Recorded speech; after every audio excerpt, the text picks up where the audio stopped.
What's up everyone? Welcome back to another Valheim tutorial. My name is Stone Prophet and today we're going to be talking about the Marketplace and Server NPC Revamped mod from KG. This mod has been around for almost 2 years and the list of features has grown and grown. What does this mod do exactly? Well, I'm going to tell you exactly what it does. But in short, it adds interactable NPCs that perform a lot of different functions that not only add new quality of life features, but also immersion and the possibility of making your own storylines inside the game. So first we're going to start by saying it's available on Thunderstore. And if we take a look at the Thunderstore page right here, there is a link to the guide. Yes, there is a written guide by the author himself. When you click on that, it'll bring you to this page. This guide hasn't been updated in a little while and more features have been added. So we'll use the guide as a reference, but I'll show you all the features that are available as of right now. Now this mod is a server-side only mod, meaning you can't use it by yourself in a solo game. It simply won't function. However, if you know how to run your own server off of your own PC, you can actually join that locally and have it function that way. But mostly this is for those of us who rent or own our own servers online. Once you install the mod on your server, it will generate all the config files needed in a special folder. It'll look something like this right here. This is mine on my server at the moment. These folders here we probably won't be covering in this video. All of these configuration files have a purpose for individual NPC types. Let's go through them now. I've created this big empty space, make it nice and easy and less cluttered to show you how these functions work. So if you pull up your hammer and open up your build menu, there at the bottom will be the Marketplace Revamped NPC and one right next to it which creates a visible map pin. If I place one down, without the map pin, it won't show on the map. But if I place one with the map pin, you can see here that I've placed one next to the other, one with the map pin and one without it. And here it is on the map. That will stay there forever until you delete that NPC. Now because this is a server-side mod, all of these changes will actually happen in real time. So if you make a change, be patient, the settings will update. Unless you've done something wrong, in which case it just won't work. So we place our NPC down, it costs no resources at all. To actually physically place an NPC, you'll need to be in debug mode, which means you'll need to be an admin on your server. To enter debug mode, pull up your console and type in debug mode. Now we can place our NPC. You can see right away that we've got new tooltips when we hover over our NPC. They're pretty self-explanatory, but we'll go through each one. The NPC UI is basically where you choose what type of NPC this is. Here's the main UI menu. We've got Marketplace, Trader, Info, Teleporter, Feedback, Banker, Gambler, Quests, Enchanter, Transmogrifier, and None. Here in the top, the first field is the profile name. This is what the mod will use to connect this NPC to various functions. The NPC name is just that, the display name that you see. So let's type in a name. Frankie. Now, the NPC model can be any prefab in the game. That means it can be any build piece, it can be any creature, and it can be any item. Let's choose Sword Iron.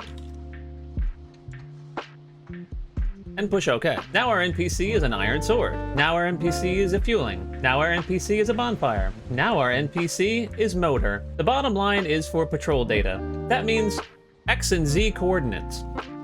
Basically, you can put in separate coordinates and have your NPC walk around. I've input these random coordinates just to show you what it looks like.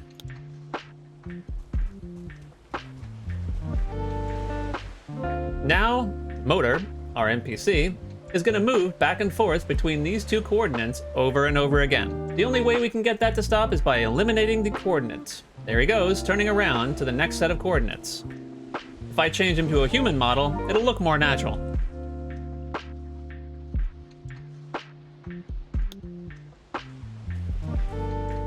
There we go.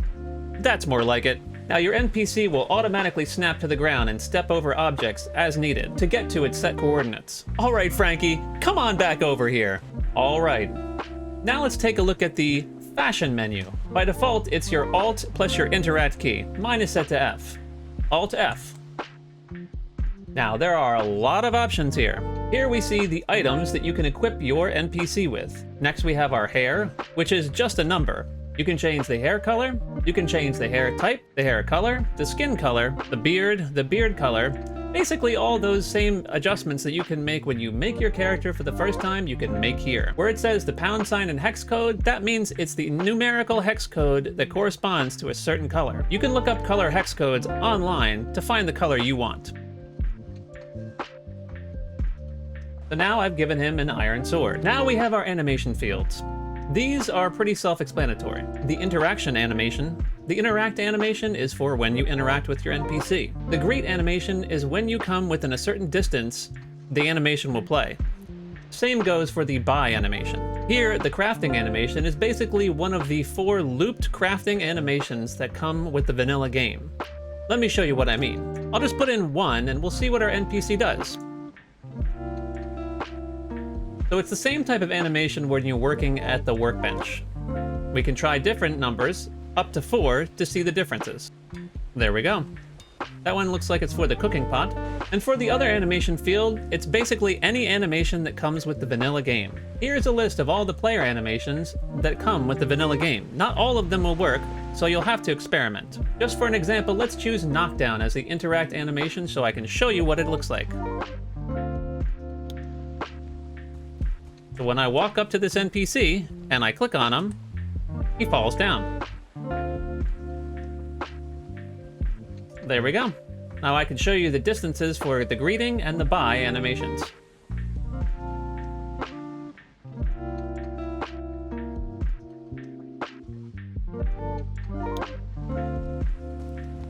So now I'm close to the NPC, and when I walk away, it should fall down. There he goes! Same thing will go when I walk toward him. There he goes. This adds another layer of immersion to your gameplay. Depending on what your NPC is, you may not need an animation. But if it's part of a story or a quest, maybe you do. Then there's the periodic animation. This field is exactly what it says. It's going to play an animation at the set number of seconds that you put down in the periodic animation time field here. The same animations that worked for the other fields are the same ones that will work for the periodic animation. It's no different. Let's choose a different animation. Let's see. So I want that to happen every 3 seconds. Now we wait. And there we go. This animation will play even while it's walking. And the same goes for all the other animations, the greeting and the buy one as well. Now we've got the text size and the model size. Depending on what you have for your model for your NPC, you may not need to mess with these. But let's try. So I've changed the text size to 1.3 and I've lowered the text height to minus 0.5. Let's take a look at what it looks like. Not bad. Now in terms of the model scale, it's just like any of the other model scalings, or any of the other prefabs. Instead of X, Y, and Z coordinates, it's just one number. So let's say 5. Whoa, now he's really big. You may need to adjust the text height and size if you're going to change the model size. One more thing. If you wanted your NPC to be a monster or some sort of creature, but also use the player animations, there's a way to do that, and let me show you how. Let's say we wanted to use Motor again, but we wanted him to act like a player model. Let's see if we can make that happen.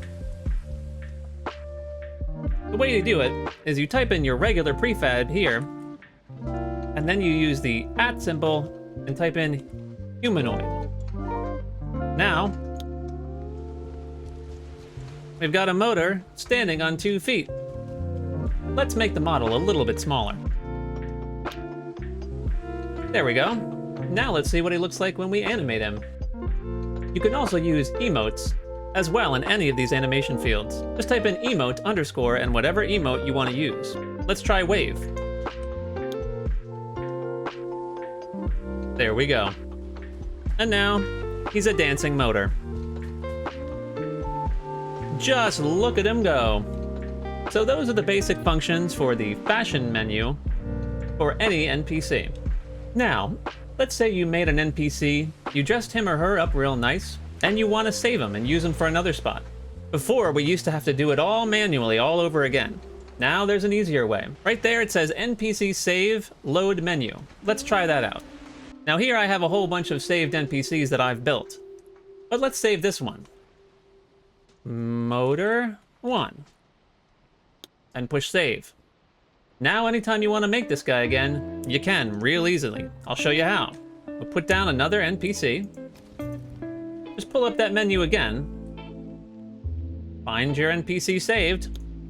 And just click. And now, it's all ready to go. All you have to do is change the name and the profile name, and you're there. Super easy. Now that we've talked about the options for the fashion menu, let's talk about the different NPC types. Marketplace. This is exactly what it says. Basically a public marketplace for anyone on the server. We'll just click Marketplace and see what happens. By default, the mod comes with some pre-loaded character models for each individual NPC type. Now, if we open the Marketplace, let's see what the new UI looks like. First of all, it's quite big. Up here in the upper right-hand corner, you can change the size just by clicking the L, medium, and large. Small, medium, and large.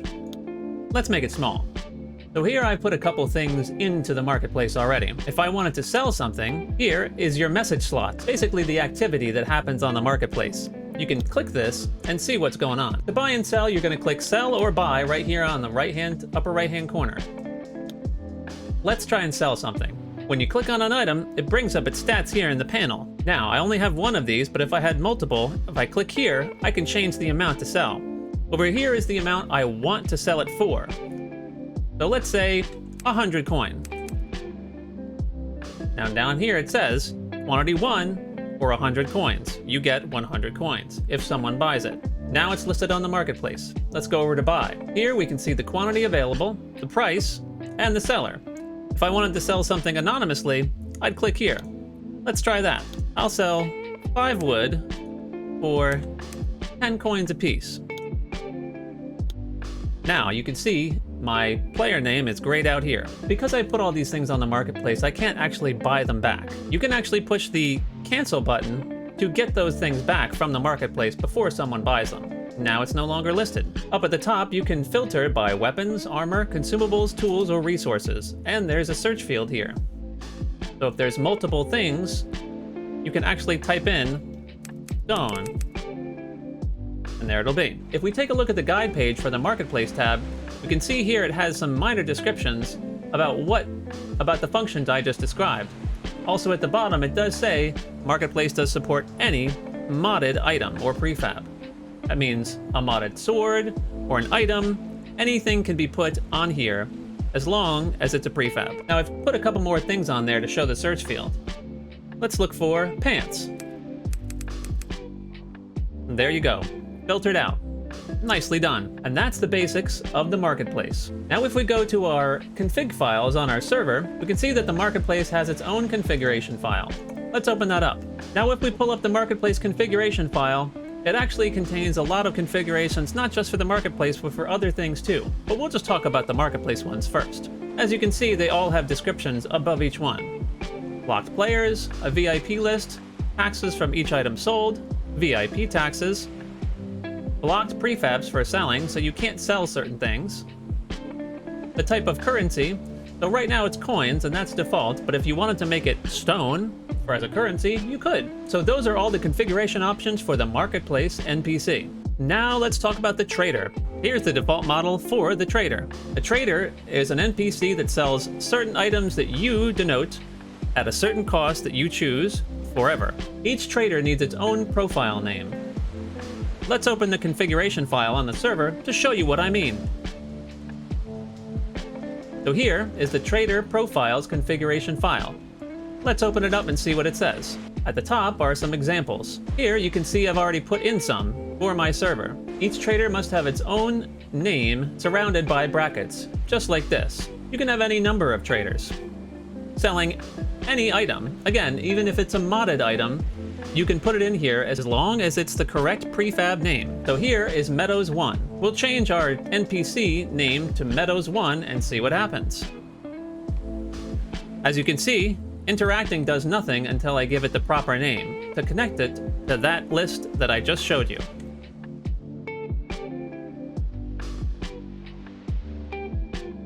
Meadows 1.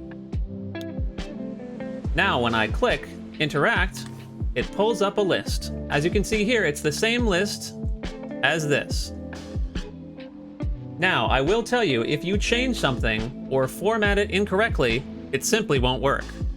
Let me show you what I mean. I'll change one of these wood entries to woods, plural.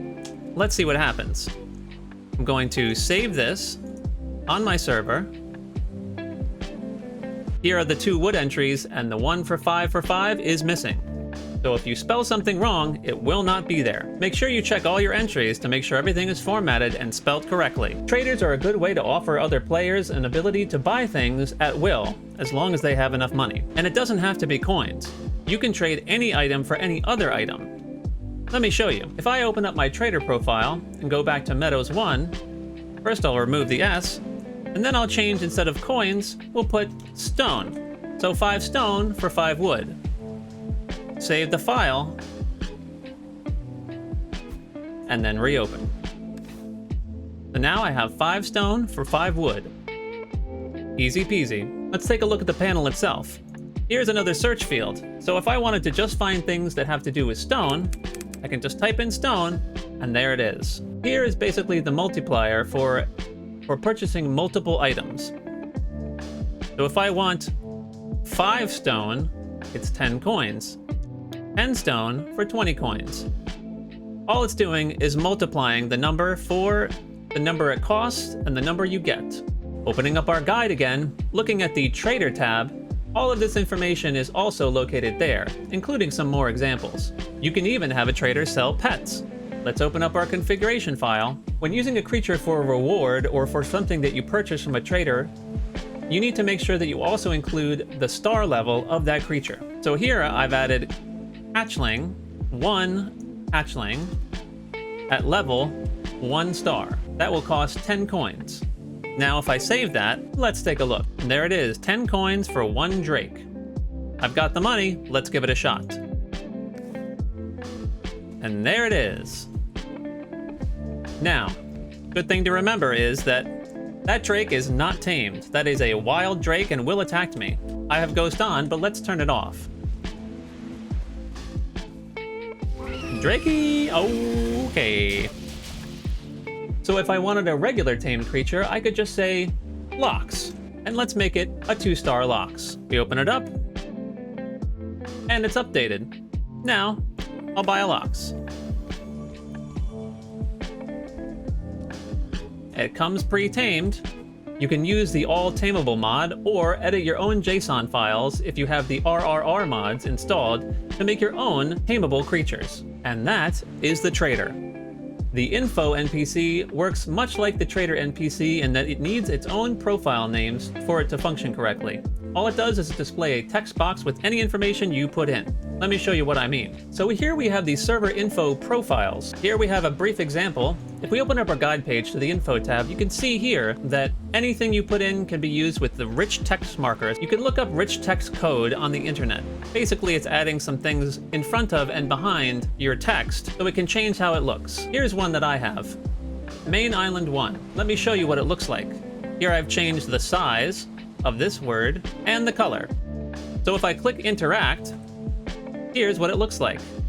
That's basically all the info NPC does at this point. Now let's talk about the teleporter NPC. Here's the default model for the teleporter NPC, the stone portal. Again, you can change this to anything you like. Let's change it back to player. Now if we pull up our guide, the teleporter needs its own profiles as well, and it works by using specific coordinate locations that you put in. You can also change the color of the text and include your own custom icon. And here it says XYZ coordinates should be integer values only. So anything with decimals is no good. You can find these coordinates if you use certain mods that display them in the minimap and the map itself. You can also make your own icons as long as they're the correct size and formatted as a PNG. Let's try it. I've added my own custom PNG icon using the Facebook icon as a template. Here, you can see I've made one random location for it to go to. All you do is click on it, and there you go.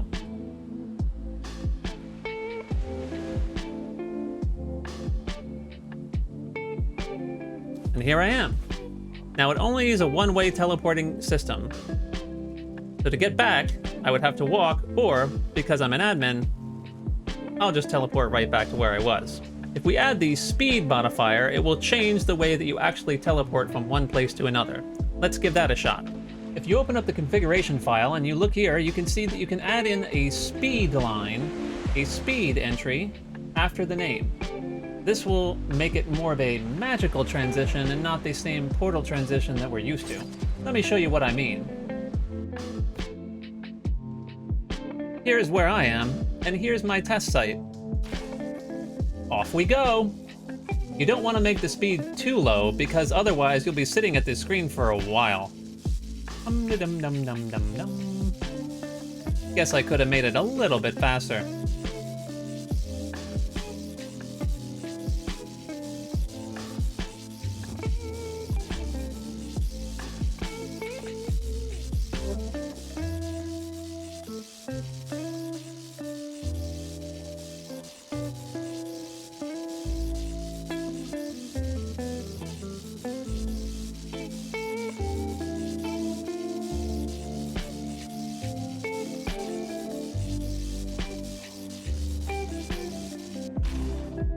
There we go.